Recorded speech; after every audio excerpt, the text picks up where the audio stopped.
We are back again with On the Moneyline, a podcast by MMAPlay365. I'm your host Newsome, and we're here again at Fight Island on Yas Island in Abu Dhabi. The event last weekend at UFC Fight Island 5 was fun. We watched some fun 3-round fights. We had 6 knockouts with a brand new contender for the greatest knockout in MMA of all time, brought to us by Joaquin Buckley, who was actually a moderately sized underdog too. Let's hope this event continues where last week left off.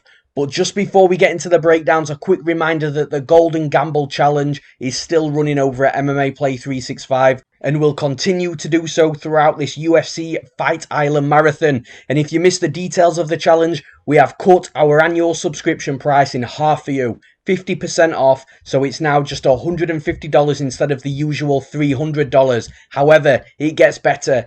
If the official bets, so the bets that I personally play and track third party at betmma.tips, do not profit after the 5 UFC Fight Island events combined, then anybody who has purchased the annual subscription during this run at Fight Island will get 100% of their money back, and we will keep your subscription active for the remainder of that 12 months too. Either we profit on the official bets or you get that annual subscription for free. And when you really think about it, if we do profit on those official bets, you will likely have made that $150 back anyway. We had a sweep on the official bets last week with Sandhagen winning as a short -133 favourite and Topuria cashing as a +162 underdog. This means that we are plus 5.81 units after event number 3, with 2 events in the challenge remaining. Get on board by going to MMAPlay365.com and adding that annual subscription to your basket. And let's break down some fights in the main event of the evening.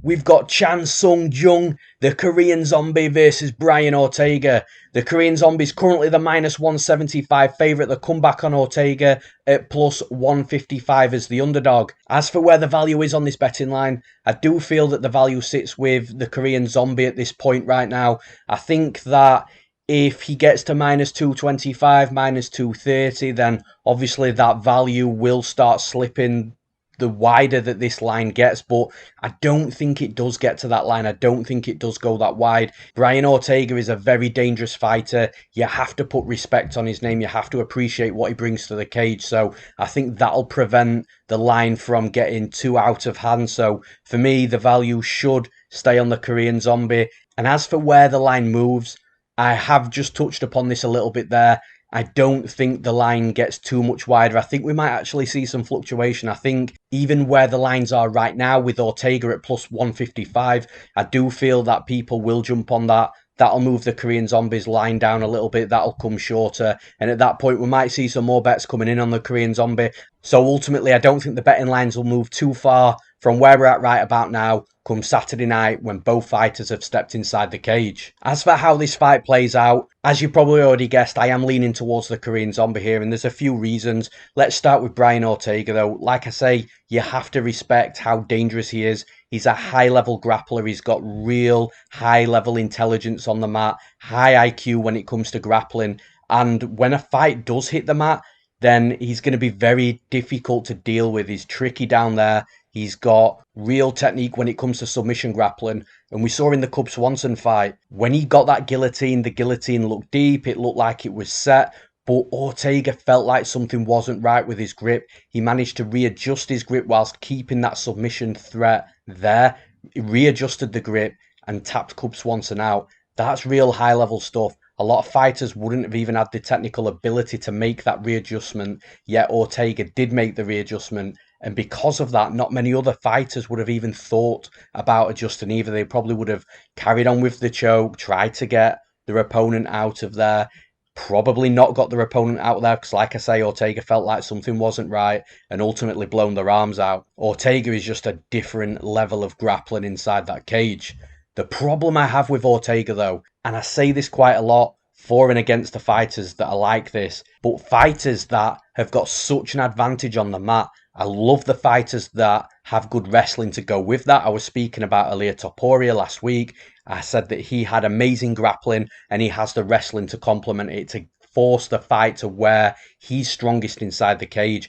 But unfortunately, there are a handful of fighters out there, probably more than a handful, that have got this elite grappling but haven't got that ability or that relentlessness at least to get the fight down to the mat. Ortega, unfortunately, is one of those fighters. He doesn't shoot anywhere near enough takedowns. The statistics are 0.51 takedowns on average per fight, and even at those numbers, he's only got a 16% takedown completion rate, which are just really, really poor numbers. And coming in against someone like the Korean Zombie, who doesn't have great offensive wrestling himself, not that that's going to matter in this fight because he won't be shooting takedowns, but he does have good defensive wrestling. Edgar tried to take him down a couple of times. He stuffed those takedowns. Edgar, for me, is one of the elite offensive wrestlers in the UFC. And if he's not taking the Korean Zombie down, I really struggle to see Ortega being able to do it. Even if Ortega turns relentless, Ortega, instead of forcing the action onto the mat, he relies on mistakes, such as a slip, following his fighter down to the mat, falling into a scramble, or he will rely on opportunistic scenarios such as jumping on a guillotine or jumping on the back of their opponent and getting them down to the mat that way through a serious submission attempt. Those types of opportunities, those types of scenarios, they're low percentage outcomes. So I feel that Ortega could produce that flash submission in this fight. He could do what he's done in multiple previous fights and be losing the entire fight until he wins it with that crazy comeback finish. But again, the level of competition he's got in front of him with the Korean Zombie, I just don't feel that it's a very likely outcome in this particular fight. And onto the Korean Zombie really quickly, his striking's good, he puts combinations together, he's got deceptive power, so to the viewing eye, it doesn't look like he puts a lot behind his punches, but when he lands, he's rocking his opponents, he's knocking his opponents out, he's hurting them, inflicting visible damage on them. And we've spoken about the submission threat and the grappling prowess of Ortega, but the Korean Zombie isn't a bad grappler. Don't let it fool you that the dude's a brown belt and that he can't hang with legitimate black belts, because that's absolutely not the case in this fight. 50% of the Korean Zombie's wins, professional wins, have come via submission. 8 submissions, by the way. He's never been submitted himself. He's produced submissions like twisters. He's a good grappler himself. So I feel that even if Ortega does get this fight to the mat some way, somehow, once or twice, I think that's going to be enough for the Korean Zombie to take, defend, keep himself safe, help himself get back up to his feet as well. And I just don't feel that there's going to be enough opportunities in this fight, enough grappling submission threats in this fight for Ortega to pull off the victory here. I think that when you're looking at paths to victory, the Korean Zombie, he's going to land more volume on the feet. He's going to be the aggressor. That's going to look good in the judges' eyes. So if it goes to a decision over 5 rounds, then the Korean Zombie, for me, is the more likely fighter to win that decision. But he's also got that knockout threat as well. So for me, he's got more paths to victory in this fight. And although nobody can be shocked if Brian Ortega comes away with the win and comes away with a submission win in this fight, I am picking the Korean Zombie to win this fight. And in the next fight, in the co-main event, we've got Cyrille Gan versus Ante Delija. Cyrille Gan is currently the huge minus 525 favourite. The comeback on the newcomer, Delija, at plus 415 as the underdog. As for where the value sits in this fight, I really don't think there's much value in the money line. Cyrille Gan is obviously the rightful favourite, but minus 525... tells me 2 things. One, that it's very close to where my limit is of what I would bet an MMA fighter. 4-ounce gloves, heavyweight division as well. It's just very risky numbers. The second thing that this huge betting line tells me is that the opponent, Ante Delija, is that low-level competition that he warrants a plus 415 betting line, and that's absolutely not the case. I do think Delija is a good fighter. I do think this fight's going to be violent, and like I say, for me, the betting line is just too wide. As for where the betting line moves, I do think that we see more money coming in on Gan. Obviously, I don't think we see a lot of people playing that money line straight, but I do see Gan getting into a lot of parlays come Saturday night. I think people will see it as a potential parlay piece to bring another betting line down, for example. I think that we might see Gan minus 600, maybe minus 650 come fight night. I think the betting line's wide now. That would be ridiculously wide. But ultimately, I think that's where we're going to see it on Saturday night. As for how this fight plays out, as I've already mentioned, I think it's going to be a violent fight. up at heavyweight. There's going to be leather swinging. And honestly, Delija is dangerous. The guy doesn't have the best technique when it comes to striking. He will charge forward. He will start swinging straight punches. He will leave his chin in the air. Obviously, that's a really big worry against someone like Gane, because Gane is a very technical striker. He does have power as well. So definitely a worry from Delija's perspective. But what Delija will do is rush forward, crash forward, close the distance. He'll shoot in takedowns. He does look like he has good entries. He does look like he has a good completion rate as well. Once he gets on top of his opponents, he lies very, very heavy. He doesn't look to sit in guard. He will pass guard. He will make it difficult for his opponents to really even take a breath, never mind trying to get back up to the feet or producing a sweep or a reversal on the mat.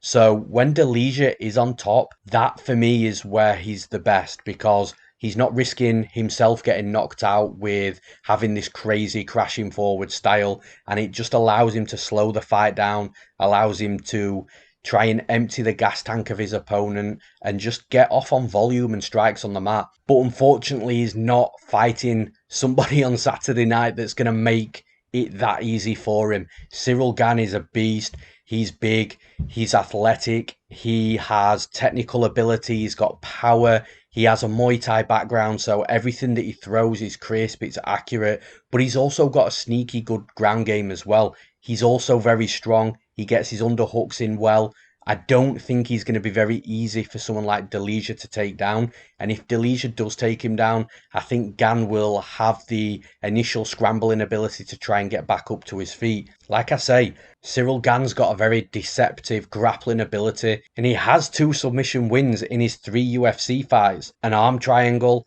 and a heel hook as well. Again, the heel hook, it's not a very easy submission to pull off. So the dude's good. And I feel that if this was a lesser opponent, then Ante Delija would have a really good chance of winning this fight. But unless he can score takedowns regularly over 3 rounds and empty Gan's gas tank before his own gas tank empties, then I do think he's going to struggle. And ultimately, that's what I see happening. I'm not going to rule out a takedown from Delija in this fight. I do think that a takedown's a possibility. Maybe in round 1 when they're both dry. He might even take round 1 if he can have some success in top control. But ultimately, I think that he's massively outmatched on the feet in regards to striking, skill set, striking ability, and power.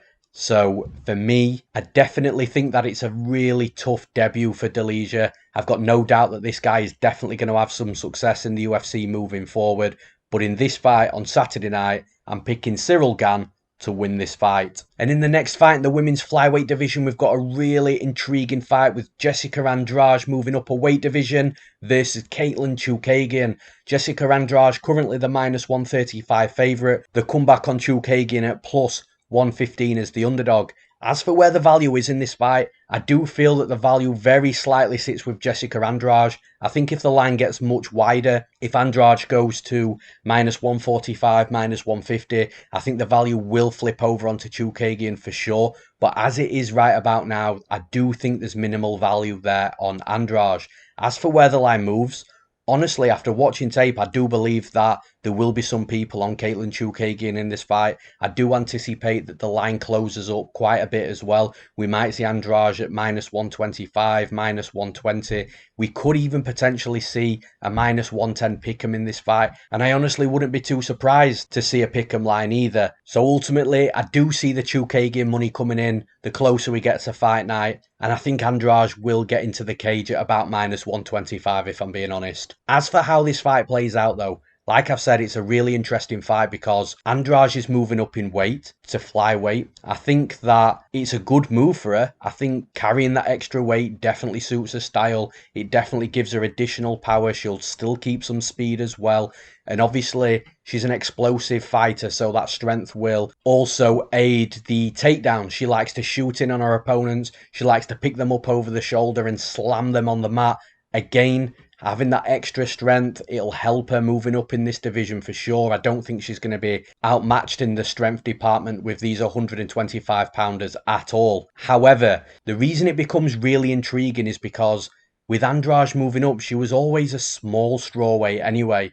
But moving up to the flyweight division and fighting Katlyn Chookagian, Andrade is 5'1.5", with Chookagian standing at 5'9". That's a 7.5-inch height advantage for Chookagian, which is absolutely huge. We very rarely see that big of a height advantage for a fighter inside the UFC. And in regards to reach, that equates to a 6-inch reach advantage. I've got no idea on the reach in regards to the legs, but ultimately Chookagian is going to be absolutely huge in length compared to Andrade. Now, normally that would be a terrible thing, especially when you consider that Chookagian's path to victory in almost every fight is to strike at range, use footwork, keep distance, pop jabs out, straight punches down the barrel, kicks from the outside as well. So like I say, from the outside looking into this fight, initially you would think that this suits Chookagian. However, what this is going to make Andrade do is force herself to come forward harder and quicker to close the distance more than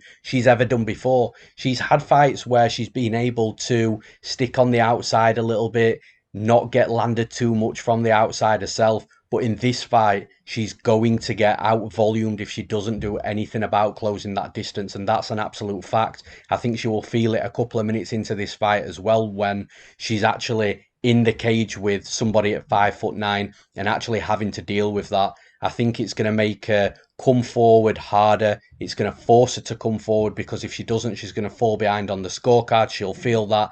And also, the other thing that I like in this fight is the hips of Chookagian are going to be much closer to Andrade, much closer than I think Andrade has ever had to deal with before. So if she does want to go in for those takedowns and shoot in on the hips, I think it's going to be easier because there's not going to be as much level change.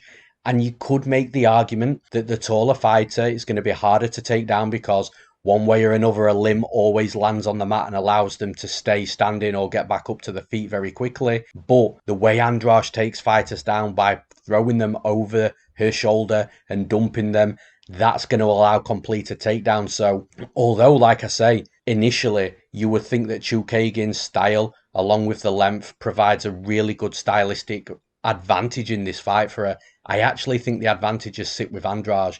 The one weakness that Chookagian has is fighting inside that pocket. And that's something that Andrade is going to be pressing for constantly throughout this fight. I do think that she's going to have success getting inside that pocket as well. And if Chookagian in previous fights, something doesn't go how she wants it to go, or she feels the pressure's a little bit too much, she can look to trip her opponents, get them down to the mat just to relieve that pressure. But again, I don't think Andrade is going to be very easy to get to the mat. That low centre of gravity should suit her well. She might get tripped, but Andrade is great in the scrambles and reversing positions. Chookagian, if she does try and take Andrade down, might end up on her back herself.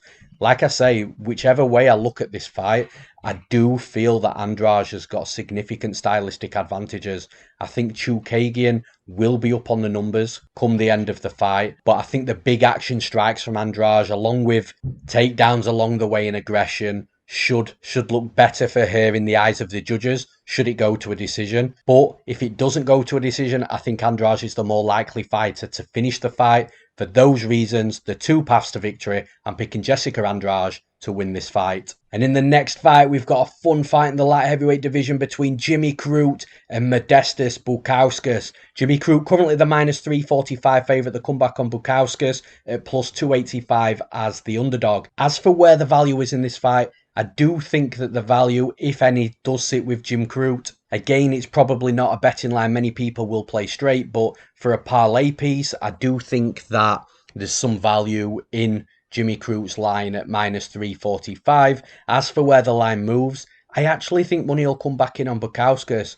He is respected, rightly so. He's a good fighter. People might think that Jimmy Crute doesn't deserve that big of a price tag on him at this stage in his career. I'd personally disagree with that. I think he's a phenomenal fighter. I think he's a prospect and a fighter that we're going to see at the top of the sport for a very long time, especially due to his age. But moving back onto where the line moves, I think that we might see Jimmy Crute come back down closer to -300 come fight night on Saturday night. As for how the fight plays out, though, I think this is going to be a very, very long night for as long as it lasts for Bukauskas. I do like Bukauskas. I do think he's a good fighter. I think he's good everywhere. He's not a specialist, but he can fight striking, he can fight on the mat, he can wrestle, he can do a little bit of everything, but so can Jimmy Crute. But the difference is Crute does it at a much higher level. Crute, in regards to his striking, his kickboxing, is a product of Sam Greco. He's also a product of Jean-Jacques Mercado on the mat. He's a legitimate black belt. Jimmy Crute has just got it all. He's dangerous on the feet. He's dangerous on the mat. He added wrestling into his game as well. We saw him take down Michal Oleksiejczuk in his last fight multiple times. So he's developing, he's improving from fight to fight. I just think that if this fight stays striking, I think Jimmy Crute will get off on more strikes. I think he's going to land the harder strikes. I think he'll hurt Bukauskas and potentially knock him out. And if this fight goes to the mat, whether Crute's on bottom, whether he's on top, I think he's going to find a way to get Bukauskas out of there on the mat. I think it's a big mismatch on the mat, and I think Jimmy Crute will roll down there. So for me, looking at how Bukauskas wins this fight, I think he would have a good chance of winning this fight if it got messy, if it got scrappy, if it got into a brawl and he landed something and just caught Jimmy Crute and put him out. Aside from that scenario, I don't see him being dominant enough to win 2 out of the 3 rounds should the fight go to a decision, and I don't think he can work his way to a hard-earned finish either. So for those reasons, I'm picking Jimmy Crute to win this fight. And in the next fight, we've got the return of Thomas Almeida versus Jonathan Martinez stepping in on short notice. Jonathan Martinez is currently the -115 favourite, with the comeback on Thomas Almeida as the slight -105 underdog. As for where the value is in this fight, there has been a line flip. Jonathan Martinez opened the +165 underdog. So if you got anything from +165 to +130, +125, then for me, that was the value side. But because the lines have flipped, I do think the values flip with that as well. I think at -105, the value does sit with Thomas Almeida. But if you've got a good read on this fight, then either side is absolutely bettable. Like I say, as long as you've got that good read. And as for where the line moves, I would be surprised to see Thomas Almeida at plus money here if he got to +100, +105. And even though crazier things have happened, I just don't see that happening in this fight week. I do think there's going to be fluctuation though. I think we'll see Almeida maybe go back to -110 as a pick'em. He might even go back to being the slight favourite, -120, -125. But in that scenario, the trend that this betting line has had, I do think money will be coming back in on Jonathan Martinez. Ultimately, I think they're going to go into the fight on Saturday night as a pick'em. As for how this fight plays out, I don't totally agree with Martinez being favoured in this fight. I don't agree with him being a huge underdog either, but I think that there's too much stock being put into Thomas Almeida being chinny, being knocked down.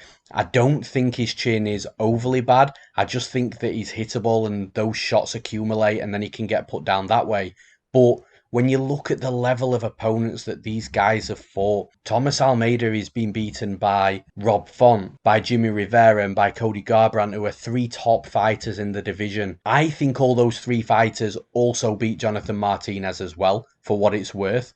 But then you look at the wins of Jonathan Martinez, Luigi Boren, Lu Pingguan, and then in his last fight, a 40-year-old Frankie Saenz. I also think he beat Andre Ewell as well, and that would have been the best win on his resume for sure. But ultimately, these fighters just aren't the level of Thomas Almeida. I think it's a really good fight. I think both fighters are going to have the moments. I think Martinez is going to start faster. I think his kicking game, if he gets off to a really fast start with these kicks, then it could be very problematic for Thomas Almeida, especially going into rounds 2 and 3, because how beat up is he going to be from those kicks? He's then probably going to be down a round as well.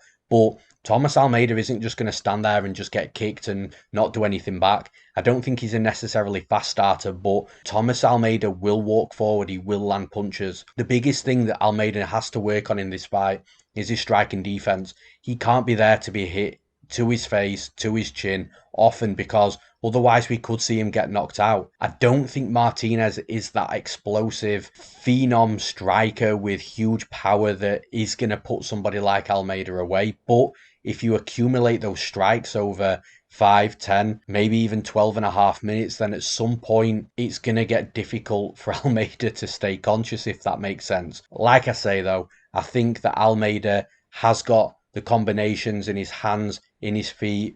He has got footwork, and all those things combined is going to be very problematic towards Jonathan Martinez. I don't think Martinez can just get away in this fight of just throwing kick after kick. Almeida's going to make his reads. He'll make adjustments. Martinez has really got to switch it up. And honestly, switching it up from kicks to me would probably go into boxing, maybe into boxing range. But the hands on Martinez is definitely a work in progress. I think that if he does go punch for punch with Almeida, I think Almeida will knock him out. So Martinez has got to stick on the outside for me to win this fight comfortably. If he does that, that's going to allow Almeida to come forward, which in turn will allow him to be aggressive. It'll allow him to land volume. I think that if he starts landing volume on Martinez, he's going to hurt him. He could also hurt him to the body as well. Like I say, Almeida's got slick combinations. He won't just headhunt. He'll mix it up and down the body. Honestly, I think this is going to be a good fight, but a fight where the more experienced fighter prevails. The fighter that's more dangerous prevails.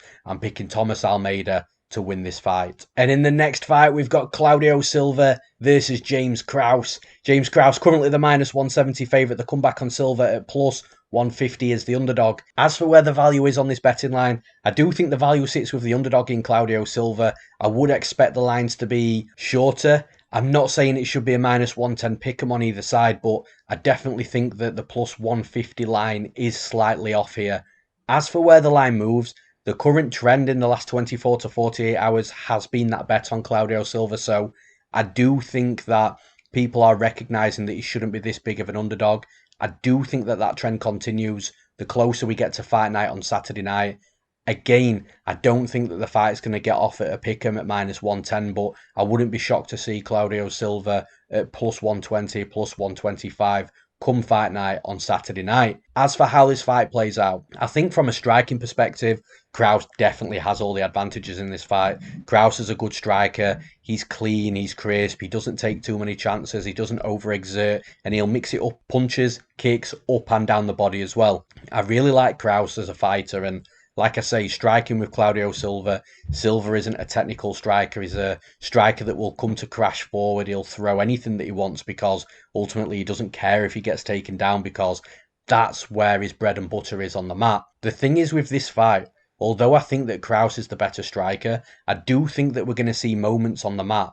I do think we're going to see some grappling, and I think whether Silva's on bottom or whether he's on top. And I mean, just for a minute, let's not forget that James Krause is also a legit grappler as well. I just don't think he's quite the level that Claudio Silva is. So if they do mix it up on the mat, regardless of who's on top and who's on bottom, I just think Claudio Silva's going to fare much better on the mat than what James Krause is. And although I don't think that the fight is predominantly going to take place on the mat, I actually think it's going to be won and lost on the mat, and that's the reason why I'm edging towards Claudio Silva. And I think one of the reasons for that is, I think Silva will recognise very early on that he's at quite a big striking disadvantage. And then at that point, he might turn relentless. He might start crashing forwards even harder. And it'll just make it difficult for Krause to really find that space out in the open to really start lighting Silva up. And the longer this fight goes on, I think the more tired both fighters will be. And again, I think that distance will be harder to find for Krause the longer the fight goes on. And taking all this stylistic breakdown just aside for a second, Claudio Silva is just a winner. He's got a good record. He knows how to win fights, even fights where he doesn't start strong, even fights where he's not looking great. He always finds a way to win fights in the UFC, and I think that's a very underrated trait to have as a fighter. Fighters that are born winners, that just find that way to win fights, are usually fighters that serve really well, especially as an underdog as well. So for all those reasons that I've mentioned, I'm picking Claudio Silva to win this fight. And in the next fight, this is going to be a fun one between two newcomers. We've got the former KSW champ Mateusz Gamrot versus the Georgian Guram Kutateladze. Gamrot is currently the -290 favourite. The comeback on Kutateladze at +245 as the underdog. As for where the value lies in this fight, I actually think that the line is pretty accurate. If I was forced to be critical of the betting line, I would maybe say Gamrot closer to -275, -270, but where it is about now at -290, I think is quite fair. So for me, I don't see too much value in that betting line because I also don't see Guram Kutateladze getting the win here on the night, unfortunately. But as for where the betting line moves, I could make an argument for either side. I think if Gamrot went to -300, -320, Again, I don't think that's too far off from where the line should be. But from the flip side, I think the fight's going to be quite mental. I think there's going to be a lot of action. That's going to give Kutateladze an opportunity. That makes the plus 245 betting line on his name look relatively good in that scenario, should that type of fight happen. So with him also being Georgian, and these Georgian fighters are absolutely shining in the UFC right now, again, it wouldn't shock me to see money coming back in on him. Ultimately, I think we go into the fight on Saturday night with the betting lines not too far from where we're at now. As for how this fight plays out, like I say, this is going to be a fun fight. I think there's going to be a lot of action, striking action as well. One thing with Guram Kutateladze is not the type of Georgian fighter that we've seen lately, like Merab Dvalishvili, like Ilia Topuria, that will come in there, will spam takedowns, that has got absolutely slick grappling. Guram has got good grappling, but it's just not to the level of those two other Georgian fighters that I mentioned. He's slightly different. He likes to strike. He's aggressive. He'll come forward. He doesn't mind eating a punch to give a punch. We've seen him hurt and then land a knockout blow in the brawl where his opponent's trying to finish him. The dude's crazy, he's fun to watch, and Gamrot will be there for that type of fight going down all day long. Gamrot for me is just much better defensively, and this is where it really comes down to for me, because it does look like Kutateladze can be hit a little bit too much, whereas Gamrot, he will be a little bit more reserved. If somebody's coming forward with pressure, with aggression, he'll just calm it down a little bit. He'll get out the way of his strikes. He'll make his reads, feel his way back in. And he's just a really solid fighter from that perspective. Once he starts making his reads and he's found his groove in the fight, he will come forward. He'll land in combinations. He'll make a mess of your face. And if it's all getting a little bit too much for him, or if he just fancies mixing it up, he's got good takedowns as well, good top control, good submission grappling. I just think that although Kutateladze is a fun fighter, and he will potentially have opportunities to knock Gamrot out, because I do think that this fight is going to be very fast-paced and very mental at moments, I just feel that Gamrot will survive those moments. He will get out of the way of danger, and I think when it all starts calming down a little bit, I think Gamrot will find his feet. I think Kutateladze is going to win a lot of fights in the UFC. I think he's going to go on to be a fan favourite. But in this fight, for this debut, I think it's a tough one. I'm picking Mateusz Gamrot to win this fight. And in the next fight, we've got Gillian Robertson versus Poliana Botelho. Robertson is currently the minus 235 favourite, with the comeback on Botelho at plus 195 as the underdog. As for where the value is on this betting line, right now I don't see too much value, but with the trend of the betting line, there is money coming back in on Botelho at plus 195. This is pushing the line to become shorter from Gillian Robertson's perspective. I think if Gillian Robertson hits minus 200, maybe minus 190, I think the value will be on her for sure. But I do think the line is quite fair where it is now, so I don't think there'd be value on Botelho unless she hit plus 210, plus 225, and at that point, yeah, that value would flip. But right now, I don't think there's much value. I do think the current trend in the line is going to push Gillian Robertson to be in the value side at some point during fight week. And as for where I think the betting line moves, I actually think that trend will continue. I think money will keep coming in on Botelho because she definitely has paths to victory in this fight, and plus 195 is probably going to be very wide in some people's eyes. So I think that will keep coming down. I think we might see that minus 200, minus 190 come fight night on Saturday night. As for how this fight plays out though, it's a very obvious striker versus grappler fight. We've got Gillian Robertson, whose striking is improving in all fairness. She does prefer to wrestle. She's a very good grappler, top side. She's good on her back as well. So wherever the fight is on the mat, she will be comfortable. And on the flip side, you've got Poliana Botelho, who likes to completely stay off the mat where possible. She likes to strike. She's got big kicks. She's got power for the division as well. So it really is a striker versus grappler, and it's whose game plan is going to prevail on the night. I actually think that Gillian Robertson is going to be able to impose her game plan in this fight. I think Botelho's definitely going to have moments. All fights start standing. It might take Gillian Robertson 60 seconds, 2 minutes, maybe even 3 minutes to get those reads so she can enter into a takedown safely and get the fight to the mat without getting caught with something big coming inside the range. But ultimately, I do think that Robertson does get Botelho down. I trust Robertson to score a takedown much more than I trust Botelho to stay on the feet and strike for 15 minutes. I think that if Robertson starts fast and gets a couple of takedowns in the first round, I think she could also try and empty the gas tank of Botelho. It'll also put that doubt in Botelho's mind that every time Robertson does come in, she's not going to be able to stuff the takedown, and therefore it is going to lead her to being on her back once again. That'll make her hesitant to strike, and I think the longer the fight goes on, the easier it's going to be for Gillian Robertson. Ultimately, I feel that the two paths to victory here, you've got Robertson that I definitely think can finish the fight on the mat with a submission or with ground and pound. And I think if it goes to a decision, then Robertson's going to have scored enough takedowns in enough rounds to at least win 2 out of the 3 rounds and take a win on the scorecards. For me, I don't see Botelho being able to stay vertical long enough to have too much success in this fight. And for all those reasons that I've just explained, I'm picking Gillian Robertson to win this fight. And in the next fight, we've got Jun Yong Park versus John Phillips.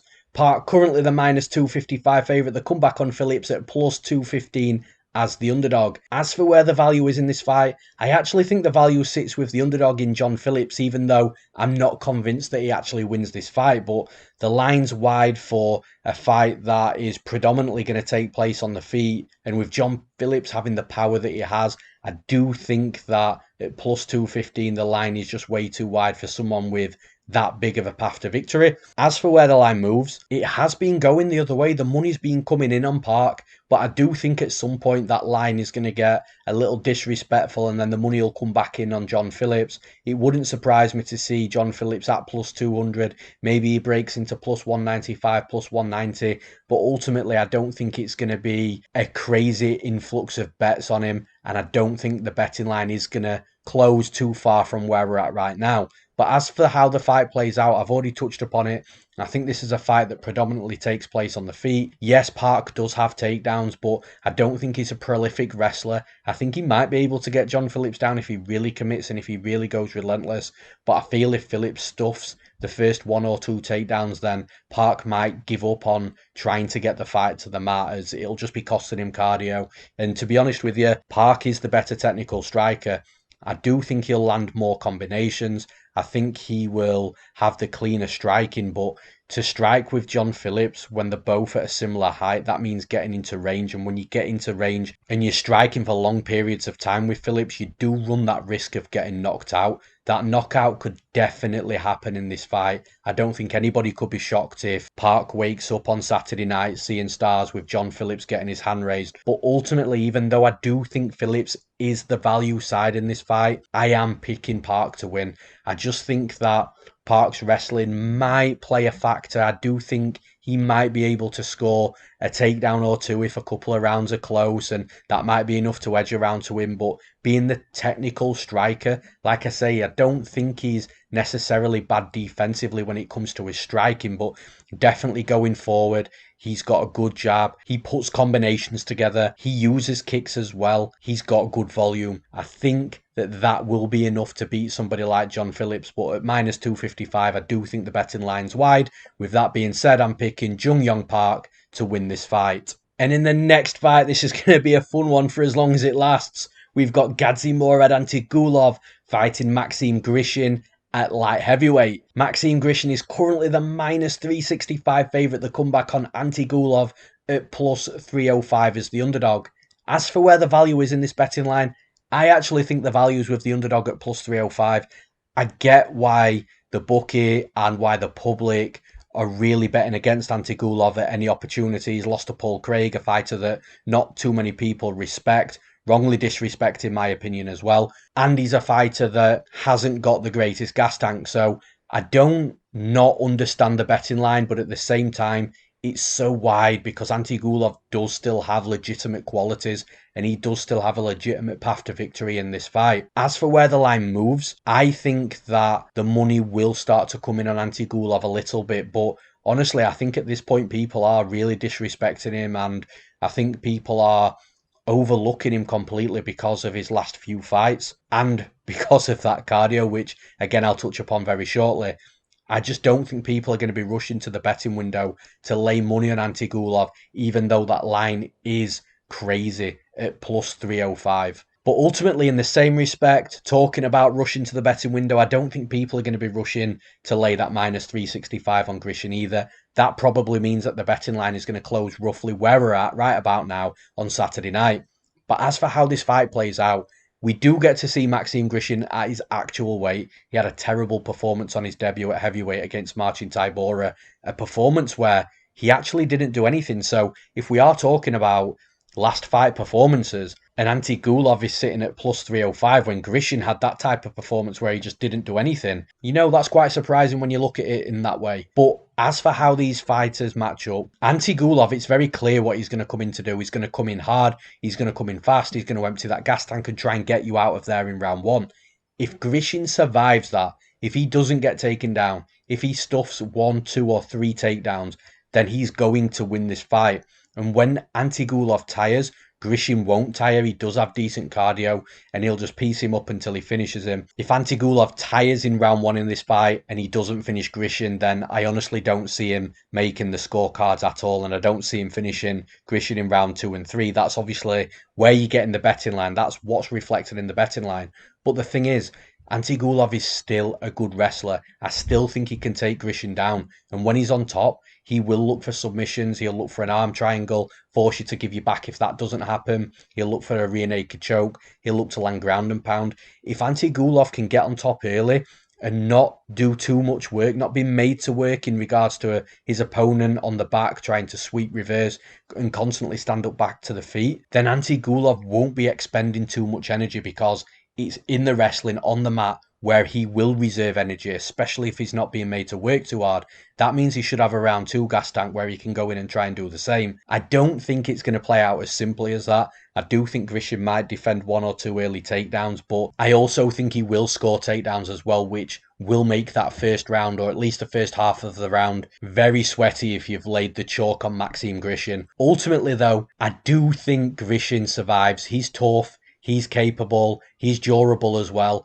I do think he's going to survive and weather that early storm from Gadzhimurad Ante Gulov. So although Ante Gulov is the value side in my opinion at plus 305, there's absolutely no way I think you can lay that chalk on Maxim Grishin at minus 365. I do think that Grishin gets the job done. I'm picking Maxim Grishin to win this fight. And in the next fight, we've got Said Nurmagomedov versus the newcomer Mark Striegel, who finally makes his UFC debut. Said Nurmagomedov is currently the minus 425 favourite. The comeback on Striegel at plus 340 as the underdog. But as for where the value is on this betting line, I do think that the betting line is quite fair at minus 425 for Nurmagomedov. I wouldn't have expected Nurmagomedov to be sat at minus 250, minus 300. So it does make sense, and I think it is a difficult debut for Mark Striegel. With that being said though, just like I spoke about Kutateladze earlier on, I do think that Striegel has the ability to make this fight a little bit crazy, a little bit mental in some spots. So again, with the line being so high, I just don't see too much value in this fight from a money line perspective. I do think it's fair, but I don't think that the minus 425 on Nurmagomedov holds too much value. But as for where the betting line moves, I do think Said Nurmagomedov is going to be in those parlays. The closer we get to fight night, I think we'll see the betting line rise a little bit. It wouldn't shock me to see him up at minus 500 for that reason. I don't think we're going to see Said Nurmagomedov sail below minus 400 or get to minus 350, because at that point people will definitely start smashing Nurmagomedov into every parlay they've got. I think that the line might not close too far from where we're at right about now, but being closer to minus 500 is definitely a possibility. As for how this fight plays out, like I say, Mark Striegel is a very aggressive fighter. He'll come forward, he'll land tons of volume, he'll look for takedowns, and he'll really try and push the action, pressure his opponent and be aggressive wherever he can. The thing is, he's been doing that against fighters that are absolutely nowhere near the level of Said Nurmagomedov. Nurmagomedov is a solid fighter. He's good everywhere, predominantly a kickboxer, even though he's got that Nurmagomedov surname. He's not the dominant wrestler that some people might think he is from the outlook of the fight, but Nurmagomedov has got really good striking. He can fight in both stances as well. He's good with his hands. He doesn't overexert. He doesn't waste energy. He doesn't go wild and leave himself open to be countered. He's good defensively striking. He'll mix it up with kicks to the body. He'll throw straight punches, like I've already said, the jab, the straight down the barrel as well. I just really like Nurmagomedov's striking. It's sound. He doesn't make too many mistakes and he's accurate and crisp and throws everything that he needs to throw. He doesn't waste strikes. I think Ciryl, if he tries to become aggressive with Nurmagomedov, I think Nurmagomedov is going to be able to counter him. I think once he starts countering him and he starts finding exits and angles, he'll be able to put that pressure on Ciryl and start to push Ciryl backwards as well. Ultimately, I think the longer this fight goes on, the more it plays into the hands of Nurmagomedov. It's really tough to see Striegel's path to victory here because I don't think he's going to go in there, take Nurmagomedov down, land ground and pound, submit him or grind him out, get that control time in. I just don't see that being a possibility at all. I think Nurmagomedov is so much better than that. And then in regards to the striking, is Ciryl really going to land enough volume to win a decision on Nurmagomedov? I don't think that's too much of a possibility either. Again, I just think it comes back to the puncher's chance for Mark Ciryl. With 4-ounce gloves in mixed martial arts, he's got a chance of landing a punch on Nurmagomedov that knocks him out. Aside from that, this is Nurmagomedov all day. I'm picking Said Nurmagomedov to win this fight. And in the final fight of this breakdown, we've got Fares Ziam versus Jamie Mullarkey. Jamie Mullarkey is currently the -140 favourite. The comeback on Ziam at +120 as the underdog. As for where the value is in this fight, I do think that the value sits with Ziam at +120. I do think that this fight should be closer to a pick'em. I think that both have got good skill sets and they match up really well. So for Mullarkey to be -140 out there, being bet on, getting wider, I just don't agree with that. As for where the line moves, as I've just mentioned, the current trend is on Mullarkey at -140. People are betting him each day, and it's pushing that line wider. I do think at some point it's going to hit a brick wall where the line's just way too far out and people are just betting Ziam out of principle, out of the fact that it's too much of a wide line, seeing a lot of value in him. And I think at that point, it will push that line back shorter. I think Ziam is going to close roughly around +110, +115. So although I'm not convinced that it hits a pick and betting line, I do think that that money will come back in on Ziam eventually the closer we get to fight night. As for how this fight plays out though, it's going to be a really good fight. Both fighters are predominantly strikers, but are both really well-rounded as well. So in this fight, I do feel like we're going to see a true mixed martial arts fight. I think we're going to see a little bit of everything. I can't really put my finger on where this fight is predominantly going to take place, but I do think that strikes will be landed. I think that both fighters will have the moments in this fight, have the moments being aggressive. I think they'll both score takedowns. I think they'll both spend time on the back. I think it's just going to be a really good fight for mixed martial arts in regards to seeing the fight going everywhere.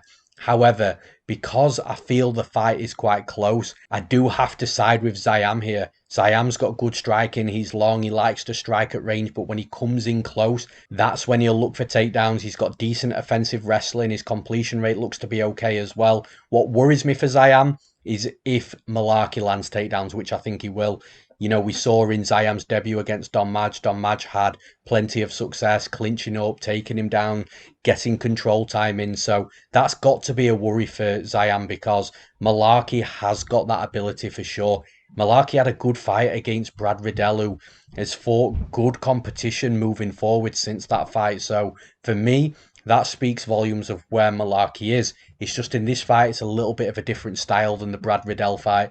Brad Riddell was a fighter that likes to fight inside the pocket, unloading combinations. Ziam's a little bit more defensively aware. He likes to sit on the outside more, and I think that favours Ziam in this fight. If Ziam was overly aggressive and liked to fight in the pocket, I think that definitely favours Mullarkey, but I just don't really see that being the type of fight, the type of style that Ziam's going to bring. I think both are going to score takedowns. I think both are going to have moments, but ultimately I think Ziam's going to land the more volume on the feet. I think he's the more likely fighter to finish the fight as well, and I really like the way Ziam fluidly mixes in the striking with the takedowns as well. So for all those reasons, I'm picking Fares Ziam to win this fight. And that's all for this episode of On the Moneyline. I hope you all enjoyed it, and once again guys, I'd appreciate all likes to the video and subscriptions to our MMA Play 365 YouTube channel too. Remember, you can get all the betting advice you'll ever need over at MMAPlay365.com. We cater for long-term gamblers that like to build their own bets and strategies, gamblers that just want to follow exactly what I bet on, and we also cater for you fun gamblers that like those long shot fun parlays, or ACCAs as we call them in the UK. Even if you only want the best value underdog for the event, we have plenty of different packages and subscription options for you guys to choose from, and they're all at very affordable prices too. Just hop on to MMAPlay365.com and see what's best for you. Thank you all for listening, and we'll see you at the next event.